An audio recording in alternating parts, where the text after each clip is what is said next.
guys, guess where I am right now? In my room, but literally, if you want to think super literal, I am actually in Taiwan and I'm just filming this beforehand because I didn't want to just take like 4 weeks off. You're gonna get a couple more videos from my bedroom before I come back. This week's topic is tearjerkers week. I really love this topic because I don't know, I used to hate like crying, but now I love books that make me cry, and sometimes I'll like deliberately seek out books that's like, what books will make me cry? And then I will read them because I don't know, I just like it because it's like, I guess I like being emotionally manipulated or something. But anyways, tearjerkers week, I have just a few and it's exciting. The first one is when I was a child, like, yeah, ages ago, but it's one of the very, very first books that made me cry, and I still remember to this day what book it was. It was Where the Red Fern Grows by Wilson Rawls. It was just, oh, if you didn't cry, you didn't have a heart. Those dogs. Oh my god, it's like, I don't know, I feel like if you read it, you'd know exactly what I mean, especially since, like, I never used to cry that much as a kid, especially at, like, books, like, that was an unheard of thing, but having a book that made me cry and, like, weep, it was just, never gonna forget that book, just because of that. Moving on to young adult novels, I'm gonna just have a list here. The books I don't own that I want to mention, I cried during Where She Went by Gail Forman. I don't know how you survived if you didn't. There's a couple scenes in there that are just so powerful and resonating with me that I just cried. It's okay. Don't worry about it. Also, Between Shades of Grey by Rita Septes. Okay, seriously, if you did not cry during that book, you have a heart of stone. Okay, I'm not even exaggerating here because that book was just like, it was just designed to make me like break down.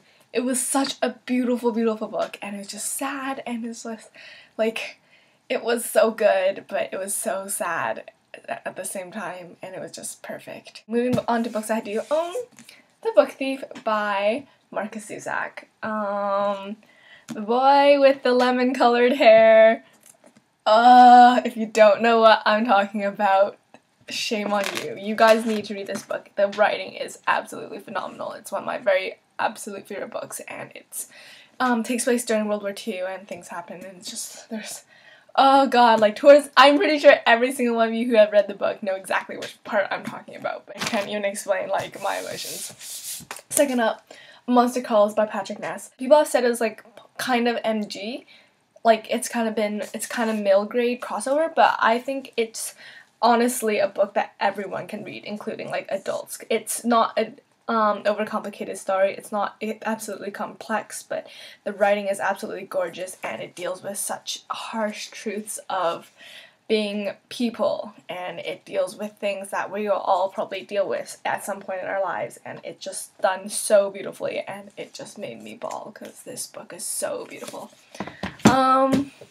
The Sky's Everywhere by Jenny Nelson. Another book I'm going to say, if you didn't cry, what's wrong with you? It's another book that deals with grief. It's another book that is beautifully, beautifully written. And you will probably notice that of all these books I mentioned, they're all pretty much absolute favorites of mine, because I feel like the very favorite books of mine are the ones that connect with me emotionally, and those are the ones I'll cry in. So The Sky's Everywhere, so gorgeous. Ballads of Suburbia by Stephanie Keenert. I love this book so much, and I wish more of you guys would read it, because it is so, so underrated. It's such a gritty, dark book, but it's, there's some moments that are just so gorgeously, like, written, and it just hurts you, and it's, like, painful, almost. So, yeah, this book is so good. Fall for Anything, this one, another grief book. It's like, I don't know, I wouldn't compare these two, but they do deal with similar subject matters, but this one's a bit more dark. I just feel like this main character is a bit darker, but the subject matter is kind of similar, but there's, I feel like this book could have fallen into, like, the pitfalls of almost predictable, but it didn't because of Courtney Summers' writing, so that's what saved the book, and that's what makes all of her books fantastic for me. So, Fall for Anything by Courtney Summers. One of my absolute favorite books, A Little Wanting Song by Kath Crowley. I actually reread this for the second time, I think a couple months ago, and I reread it at the library, actually. I was sitting in, I was doing work, and I was reading this as a break, but I read the entire thing, and I was, like, crying. So much ugly sobbing going on in the library right now, because this is just, I don't know, I felt like the first time I thought it was totally gorgeous, and the second time I read it, I savored it a little bit more, and there was just, it's not a complex story, but it's just so simple and beautiful, and it just made me cry. Yep. You're gonna start thinking like I have no like tolerance for anything sad, but that's not true. Trust me, these books are really good. Last but not least, to nobody's surprise, On the Jellicoe Road by Melina Marchetta, my favorite YA book.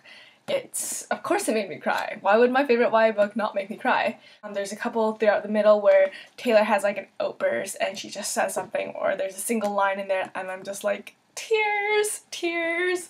I love this book. It's fantastic, and yep, that is my list. I hope you enjoyed it. I'd love to know which books made you cry, and I hope you guys are having a fantastic week and a fantastic summer. Have a great weekend, and I'll see you tomorrow, Ashley. Bye!